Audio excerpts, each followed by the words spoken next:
Sur mes fils Facebook et Instagram, les gens ont toujours l'air d'avoir une vie incroyable. Toujours en vacances, en soirée, et surtout, toujours entourés d'amis super beaux. Ce qui me donne l'impression que ma vie à moi, c'est vraiment la loose.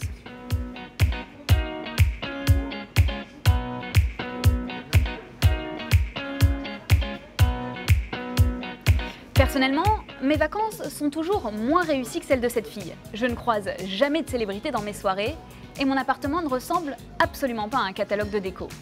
Du coup, je me suis demandé, pourquoi est-ce que sur Internet, tous les gens ont l'air d'avoir une vie plus cool que la mienne? L'option numéro 1, c'est que tout le monde est effectivement plus cool que moi. Je préfère pas trop m'étendre là-dessus. L'option numéro 2, c'est que les gens ne postent que les meilleurs moments de leur vie. Ceux où ils ont réussi à s'incruster dans une soirée sympa sur un malentendu, ou encore le week-end qu'ils ont passé au bord d'une piscine à débordement. Par exemple, ma collègue, Lynn Lan, elle a pourri ma semaine avec ses photos de parapente à La Réunion.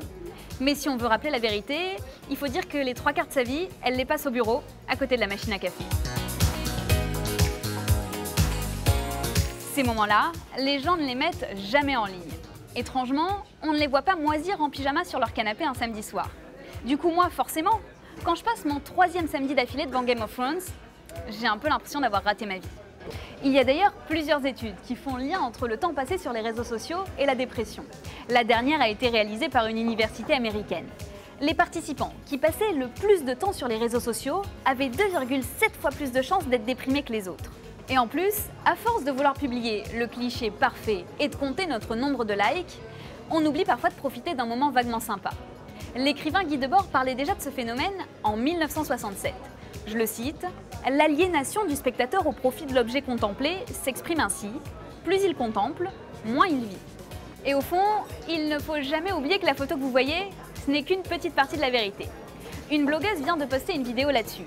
Elle dévoile l'envers du décor de ses photos Instagram. Le gros plan qui cache un appartement mal rangé, ou encore le selfie nature qui demande des heures de préparation.